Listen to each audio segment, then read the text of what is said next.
आज आप इस्लाम के इतिहास की एक ऐसी सच्ची घटना सुनने जा रहे हैं जो किसी कहानी से कम नहीं। यह है एक ऐसे अल्लाह के वली की करामत जिन्हें अल्लाह ताला ने हिंदुस्तान का बादशाह बना दिया। उनकी वफात के बहुत सालों बाद तक भी ख्वाजा मोइनुद्दीन चिश्ती रहमतुल्लाह अलैह की दरगाह जहां अंग्रेजों का शासन तक रुक गया। ये कोई कल्पना नहीं बल्कि इतिहास के पन्नों में छिपा हुआ वो सच है जो आज भी लोगों के दिलों में जिंदा है। उस वक्त भारत में अंग्रेजों का राज था और उनका जुल्म दिन ब दिन बढ़ता जा रहा था।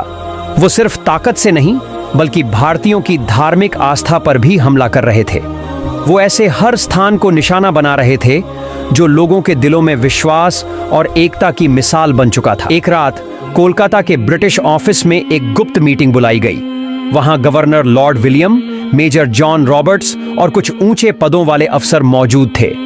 गवर्नर ने भारत का एक नक्शा निकाला और बोला, हमारा अगला निशाना है ये जगह। जॉन रॉबर्ट्स ने पूछा, ये जगह? ये तो मुसलमानों की एक धार्मिक जगह है, आजमेर की दरगाह। वहां तो सिर्फ मुसलमान ही नहीं, हिंदू भी जाते हैं। ये जगह लोगों की आस्था और एकता का प्रतीक है। गवर्नर की आंखें जल उठीं क्रोध से, लेकिन उसने गुस्से को दबाते हुए कहा, इस दरगाह में हर साल देश के कोने कोने से धन आता है। वहां एक सोने की चादर भी है। वो चादर हमारी लालच की वजह है, उसे हर हाल में हासिल करना है। ये दरगाह हमारे शासन में एक बड़ी रुकावट है। जब तक ये दरगाह मौजूद है, भारतीयों के दिलों में एकता और ताकत बनी रहेगी। हम इसे छीनना चाहते हैं। तभी पास खड़ा एक भारतीय बोला, सर, ऐसा करने से लोगों में और भी ज्यादा आंदोलन उठ सकता है। आजमेर शरीफ की दरगाह सिर्फ एक इमारत नहीं, वो लोगों की आस्था है। गवर्नर ने कहा, पहले हिंदू मुसलमानों में फूट डालेंगे, फिर अगर इस दरगाह को मिटा दिया जाए तो मुसलमानों का हौसला टूट जाएगा और हमारा राज्य और लंबा चलेगा। पर वे नहीं जानते थे कि ये दरगाह सिर्फ ईंट पत्थर नहीं बल्कि एक रूहानी ताकत का केंद्र है जिसकी हिफाजत खुद अल्लाह करता है। अगले दिन ब्रिटिश आर्मी की एक खास टीम आजमेर की ओर रवाना हुई। वे पूरी तरह से ट्रेन किए गए सैनिक थे। उनके साथ एक भारतीय भी था जिसने कहा, ख्वाजा मोइनुद्दीन चिश्ती की दरगाह हर साल लाखों लोगों का ठिकाना है। यह सिर्फ एक धार्मिक जगह नहीं बल्कि मुसलमानों की एकता का प्रतीक है। क्या आप वाकई इसे मिटा सकते हैं? एक अंग्रेज सिपाही गुस्से में चिल्लाया, चुप रहो मूर्ख, वहां कुछ नहीं, बस अंधविश्वास और अज्ञानता है। लेकिन कुछ ही घंटों बाद वो ब्रिटिश सेना आजमेर शहर के पास पहुंच गई। रात थी, सन्नाटा था, कोई आवाज नहीं। जैसे ही उनकी गाड़ियां दरगाह के पास पहुंची, एक अजीब और रहस्यमय घटना घटी। ऐसी घटना जो इतिहास में पहले कभी नहीं हुई थी। अचानक उन्होंने देखा, एक बूढ़े शख्स खड़े हैं। सफेद चमचमाते कपड़े, उनके चेहरे से रोशनी निकल रही थी। एक नूरानी बुजुर्ग जैसे जमीन पर नहीं, आसमान से उतरे हों। उस बुजुर्ग की आंखों में एक गहराई थी और चेहरे पर थी एक अद्भुत शांति। उसे देखकर अंग्रेज सैनिकों ने पूछा, तू कौन है? वो बुजुर्ग धीरे से बोले, मैं हूं ख्वाजा मोइनुद्दीन चिश्ती की दरगाह का पहरेदार। अंग्रेज सैनिक जोर से हंस पड़े। इस बुढ़ापे में पहरेदारी? जान बचानी है तो रास्ते से हट जा, नहीं तो गोली मार देंगे। तब वो बुजुर्ग गंभीर आवाज में बोले, क्या तुम लोग ख्वाजा मोइनुद्दीन चिश्ती की दरगाह को मिटाने की साजिश कर रहे हो? इतनी हिम्मत आ कहां से गई? जान लो, इस दरगाह की हिफाजत खुद अल्लाह करते हैं। बस इतना कहना था कि एक अंग्रेज सैनिक ने चारों ओर बंदूकें तान दी और तभी अचानक हर तरफ आंधी चलने लगी। बिजली कड़की, बादल गरजे और जोरदार बारिश शुरू हो गई। सभी सैनिक चौंक गए।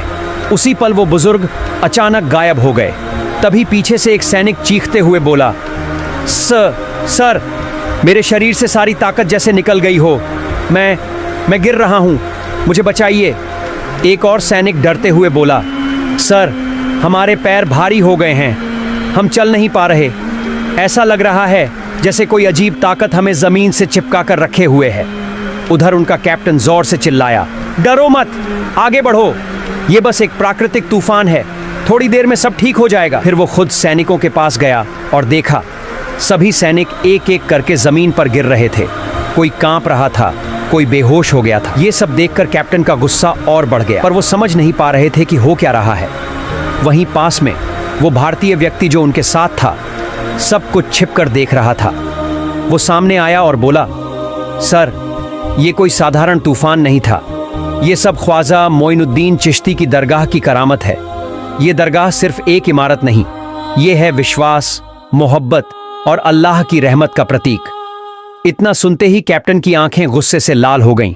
वो दहाड़ कर बोला, नॉनसेंस, इस देश के धर्म, दरगाह, ये सब बकवास हैं। मैं हार नहीं मानूंगा। मैं खुद वहां जाऊंगा और इस दरगाह को अपने हाथों से गिराऊंगा। फिर अगले दिन अंग्रेज गवर्नर कुछ और सैनिकों को लेकर निकल पड़ा। इस बार उन्होंने ज्यादा हथियार और ज्यादा सैनिक लिए। उन्हें पूरा भरोसा था, अब की बार दरगाह जरूर हमारे कब्जे में आएगी। आखिरकार वो आजमेर पहुंचे। शहर से ऊपर एक पहाड़ी पर उन्होंने छुपकर डेरा जमाया। उनके पास थे आधुनिक हथियार और मन में था घमंड। फिर उन्होंने ख्वाजा मोइनुद्दीन चिश्ती की दरगाह की ओर अपने भारी तोपों को तान दिया। गवर्नर जोर से बोला, जब मैं इशारा करूं तो गोली चलाना। थोड़ी देर बाद इशारा हुआ। एक अंग्रेज सैनिक ने दरगाह की ओर गोली चलाई, लेकिन क्या हुआ जानते हो? गोली बीच रास्ते में ही रुक गई, बिल्कुल शांत, कोई आवाज नहीं। फिर उन्होंने दोबारा गोली चलाई, तीसरी बार, चौथी बार, पर हर बार वही गोली चलती और बीच में ही जैसे किसी अनदेखी दीवार से टकराकर रुक जाती। लेकिन हैरानी की बात यह थी कि गोलियां उल्टी दिशा में लौट रही थीं और साथ ही साथ निष्क्रिय हो जा रही थीं। ये देखकर अंग्रेज गवर्नर ने खुद अपनी भारी बंदूक उठाने की कोशिश की, लेकिन उसके हाथ जैसे किसी ने बांध दिए हों। वो कुछ भी नहीं कर पा रहा था। ठीक उसी पल एक अजीब चमत्कारिक घटना घट गई। सभी ने देखा, ख्वाजा मोइनुद्दीन चिश्ती की दरगाह के ऊपर से एक रोशन नूरानी रोशनी निकल रही है। उस रोशनी के बीच एक सफेद कपड़े में लिपटा हुआ रौबदार शख्स खड़ा था। उसके चेहरे की रोशनी देखकर अंग्रेज सैनिक कांपने लगे। फिर उस शख्स की आवाज गूंजी, क्या तुम ये समझते हो कि अल्लाह के वली की जगह को मिटा पाओगे? वापस लौट जाओ, वरना ऐसी सजा मिलेगी जो कभी सोची भी नहीं होगी। इस दरगाह की हिफाजत खुद अल्लाह करेंगे। ये सुनकर कई सैनिक डर से पीछे हट गए, कई तो वहीं बेहोश हो गए, कुछ इधर उधर भागने लगे। गवर्नर को लगा उसका शरीर धीरे धीरे सुन्न पड़ रहा है, उसकी सांसें रुकने जैसी हो रही हैं। तभी तेज तूफान उठा। हवा इतनी तेज थी कि अंग्रेजों के तंबू उड़ गए, हथियार जमीन पर बिखर गए। गवर्नर घबरा गया और चिल्लाया, पीछे हटो, पीछे हटो। और फिर ब्रिटिश फौज भाग खड़ी हुई। एक पल भी टिक न सके।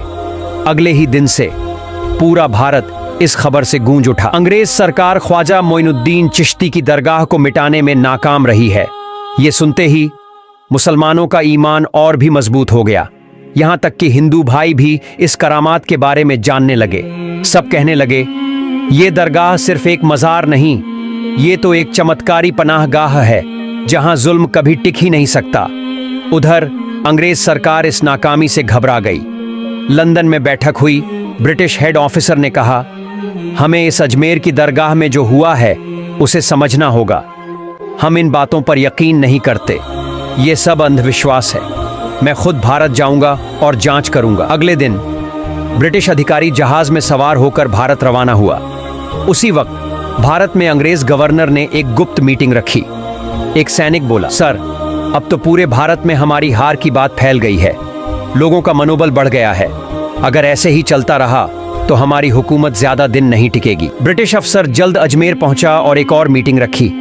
उसने कहा, लोगों को झूठी बातें बताकर इस घटना को भुला दो, लेकिन याद रखो, अगर हमने कोई चालाकी न की तो हमारी हुकूमत डर की जगह से निकल जाएगी। हमें दरगाह पर सीधा हमला नहीं करना, बल्कि लोगों के बीच फूट डालनी है।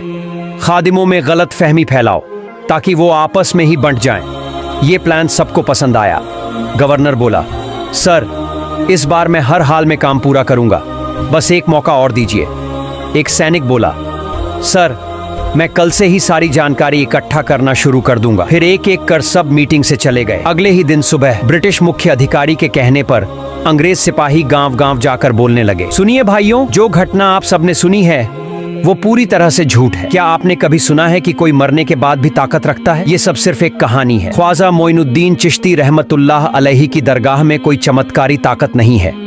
ये सब काल्पनिक बातें हैं, बस लोगों की बनाई हुई कहानियां। ये बोलकर अंग्रेज सैनिक वहां से चले गए। लेकिन अगले दिन वही ब्रिटिश अधिकारी उसी जगह पर खड़ा था। उसे दूर से दिखा, सुबह से सैकड़ों लोग आ रहे हैं।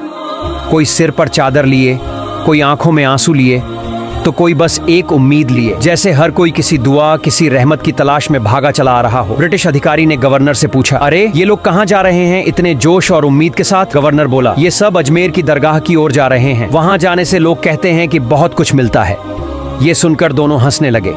तब ब्रिटिश अधिकारी बोला, अगर हम इस जगह को मिटा सकें तो भारतीय हमसे डरने लगेंगे, हमारा राज और लंबा चलेगा।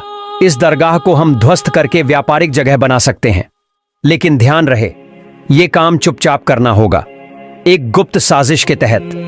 फिर क्या था, उन्होंने फौरन योजना बनानी शुरू कर दी। कुछ दिनों बाद अंग्रेजों ने फिर एक गहरी साजिश रची। ब्रिटिश अधिकारी के आदेश पर अंग्रेज फौज भारी तोपें लेकर दरगाह के पास पहुंची। वहां खड़े होकर अधिकारी ने गंभीर आवाज में कहा, तोप दागो, पहला गोला चलाओ। लेकिन तभी फिर एक चमत्कार हुआ। तोप का मुंह ही नहीं खुल रहा था। सैनिकों ने कोशिश की, पर जैसे किसी रहस्यमयी ताकत ने तोपों को जकड़ लिया हो। अधिकारी चीख पड़ा, यह असंभव है, फिर से कोशिश करो। सैनिक डर के मारे तोपों की जांच करने लगे, पर सबकी आंखें हैरानी से फटी रह गईं। तोपों के मुंह पर जैसे पिघले हुए लोहे की जंजीरें लिपटी हों। कब लिपटी, कैसे, किसने की, कोई नहीं जानता। अब सभी समझ गए, इस दरगाह के पीछे कोई अलौकिक ताकत है। किसी सैनिक में अब तोप चलाने की हिम्मत नहीं बची। इतिहास गवाह है, इसके बाद कभी किसी हुकूमत ने इस दरगाह को मिटाने की कोशिश नहीं की। आज भी लोग कहते हैं, ख्वाजा मोइनुद्दीन चिश्ती रहमतुल्लाह अलैहि की दरगाह की हिफाजत एक ऐसी ताकत करती है जो इंसानों के बस की नहीं। सच क्या है, झूठ क्या है, ये तो सिर्फ अल्लाह जानता है, मगर जो भी सुनता है वो इस कहानी में खो जाता है। और फिर उस रात अंग्रेज गवर्नर अकेले अपने कमरे में सो रहा था। आधी रात को उसने एक अजीब सपना देखा। वो खुद को एक वीरान रेगिस्तान में खड़ा पाया, चारों ओर सिर्फ धूल और सन्नाटा। तभी दूर से एक सफेद कपड़े पहना हुआ आदमी उसकी ओर आया। उसका चेहरा रोशनी से चमक रहा था। गवर्नर सोचने लगा, मैंने इस इंसान को पहले कहीं देखा है। वो बोला, तुम कौन हो? वो आदमी हल्की मुस्कान के साथ बोला, मैं वही पहरेदार हूं जिसकी जिम्मेदारी है इस दरगाह की हिफाजत करना। तुम्हारी ताकत और घमंड यहां कुछ भी नहीं। ये दरगाह सिर्फ एक इमारत नहीं, ये मोहब्बत, ईमान और रूहानी ताकत की मिसाल है। जो लोग इसे नुकसान पहुंचाना चाहते हैं वो खुद मिट जाते हैं। अगर सच जानना है तो इतिहास के पन्ने पलट कर देखो, कैसे ये दरगाह सदियों से बची रही और कैसे ये लाखों दिलों का सहारा बनी। इतना कहकर वो इंसान गायब हो गया। गवर्नर की नींद खुली। उसका पूरा शरीर पसीने से भीगा हुआ था। वो कांप रहा था, समझ नहीं पा रहा था कि अब क्या करे। उसका सिर चकराने लगा, आंखों के आगे अंधेरा छा गया और अचानक वो वहीं जमीन पर गिर पड़ा। अगले दिन सुबह ब्रिटिश सिपाही जब उसके कमरे में पहुंचे तो देखा गवर्नर मरे हुए हाल में जमीन पर पड़ा है। उसकी आंखें फटी की फटी थीं, जैसे मरने से पहले कुछ बेहद डरावना देखा हो। उसका शरीर जला हुआ लग रहा था, लेकिन कमरे में कहीं आग का कोई निशान नहीं था। यह देखकर ब्रिटिश फौज में खलबली मच गई। सभी डर के मारे कांप उठे। कुछ सैनिक आपस में बातें करने लगे। लगता है ये जो हुआ है वो ख्वाजा मोइनुद्दीन चिश्ती रहमतुल्लाह अलैहि की दरगाह के श्राप की वजह से हुआ है। ये बात बहुत तेजी से फैल गई। जब अंग्रेज सरकार को पता चला कि उनका एक बड़ा अधिकारी चमत्कारी तरीके से मर गया तो वो अब कोई और जोखिम उठाने को तैयार नहीं थे। धीरे धीरे ब्रिटिश फौज अजमेर से पीछे हटने लगी और फिर दरगाह के आसपास दोबारा कभी भी कोई सैनिक भेजने की हिम्मत नहीं कर सके। उधर हर तरफ लोग, हिंदू मुसलमान सब मिलकर इस चमत्कारी ताकत की बात करने लगे। ठीक उसी वक्त न जाने कहां से एक बुजुर्ग फकीर वहां आ पहुंचे। उन्होंने सबको देखकर प्यार से कहा, हमारे प्यारे भाइयों, ये जगह हमेशा महफूज रहेगी। जब तक दुनिया में अल्लाह का नाम लिया जाता रहेगा तब तक इस दरगाह को कोई नुकसान नहीं पहुंचा सकता। तुम लोग बिल्कुल मत घबराओ। ये कहकर वो बुजुर्ग चुपचाप चले गए। आज भी ख्वाजा मोइनुद्दीन चिश्ती रहमतुल्लाह अलैहि की दरगाह वैसी ही अडिग और मुकद्दस बनी हुई है। वो दरगाह लाखों दिलों में ईमान की रोशनी जलाती रहती है। हर जमाने में अंग्रेज अपनी ताकत दिखाना चाहते थे, लेकिन असली ताकत किसके पास है ये तो इतिहास ने खुद बता दिया। सच कभी मिटाया नहीं जा सकता और जो लोग सच से लड़ते हैं वो खुद ही मिट जाते हैं। ख्वाजा मोइनुद्दीन चिश्ती रहमतुल्लाह अलैहि की दरगाह अब सिर्फ मुसलमानों की नहीं रही, बल्कि ये हर धर्म के लोगों के लिए खुली हुई है। हिंदू, ईसाई, सिख सब यहाँ आते हैं और एक अजीब सी सुकून की हवा महसूस करते हैं। हर साल उर्स मुबारक के वक़्त लाखों लोग इकट्ठा होते हैं। दरगाह शरीफ का पैगाम आज पूरी दुनिया में फैल चुका है, जो इस्लामी विरासत का एक अहम हिस्सा बन चुका है। प्यारे दोस्तों, हमारी कहानी यहीं ख़त्म होती है। अगर आपको यह वीडियो अच्छी लगी हो तो वीडियो को लाइक और चैनल को सब्सक्राइब ज़रूर करें। अल्लाह हाफिज़।